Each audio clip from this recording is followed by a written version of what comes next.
ringrazio l'assessore perché comunque ci sostiene, grazie, questo fa molto piacere.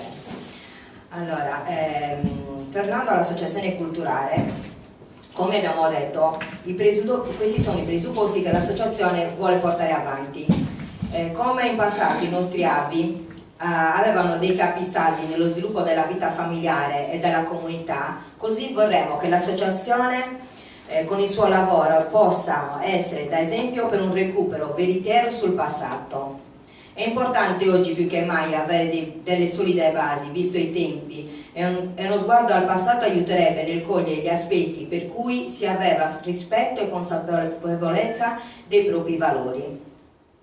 Allora, la nostra ricerca si sviluppa nell'arco di tempo che va da metà fine 800 ai primi del Novecento. Ci troviamo di fronte a un contesto sociale in via di sviluppo.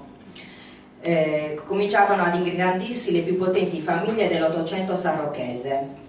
In merito all'abbigliamento, dopo aver preso visione dei capi ritrovati, delle fotografie e ascoltate le memorie degli anziani del paese, siamo riusciti ad identificare diverse tipologie vestimentario, compreso gli accessori o gioielli, che sono riconducibili nelle analoghe soluzioni a quelle che troviamo nelle comunità vicine a San Rocco come Villa San Pietro e Pula.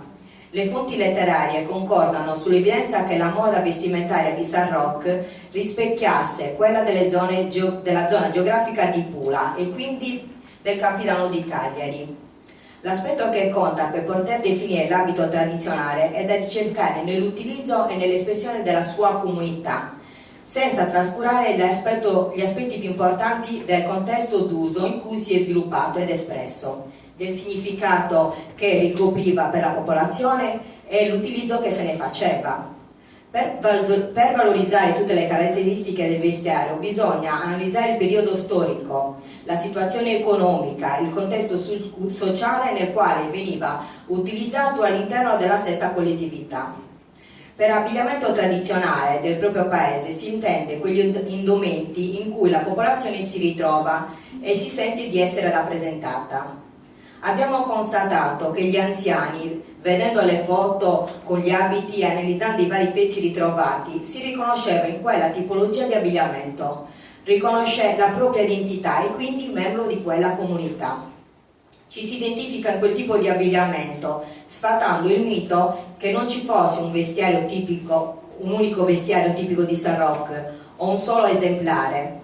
Tutto questo ha portato a un'estremizzazione dell'abito tradizionale, dove in alcuni centri i gruppi folk hanno preso come modello vestimentario della propria comunità un solo esemplare e facendo diventare l'abito una divisa, creando differenze mai esistite nei centri attigui. Quindi abbiamo noi delle assomiglianze con Pula e Villa San Pietro, in quanto il contesto in cui si scambiavano i tessuti e quant'altro è lo stesso. Quindi ci sono varianti, ma non eccessivamente.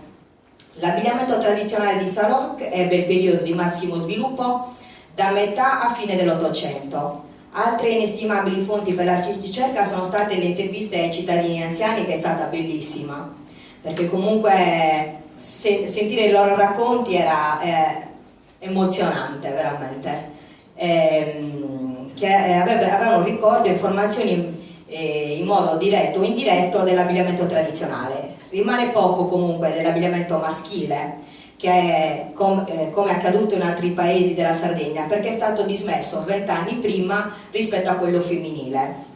Invece, per quanto riguarda la domanda sull'abbigliamento femminile, gli intervistati hanno il ricordo di 4 o 5 donne di San Rocco che possedevano una o due tipologie di abbigliamento e lo indossavano solo in occasioni molto importanti, come feste religiose o processioni. Le persone intervistate ricordano in grandi linee i vari pezzi che compongono gli abiti. Per entrare nel particolare ci siamo avvalsi dell'utilizzo di fotografie ritrovate, ognuna delle quali di insostituibile valore, in quanto per la quantità di informazioni prodotte, perché non presentavano mai lo stesso capo.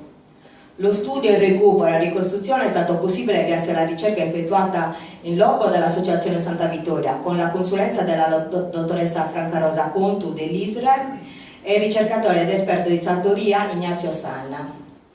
Siamo giunti al completamento delle qualità e delle varie parti che compongono gli abiti, confermando una ricostruzione seria e onesta e attendibile del ritrovato abbigliamento tradizionale di San Roque, perdendo così quel sostantivo che tutti chiamano costume, si chiamano abiti.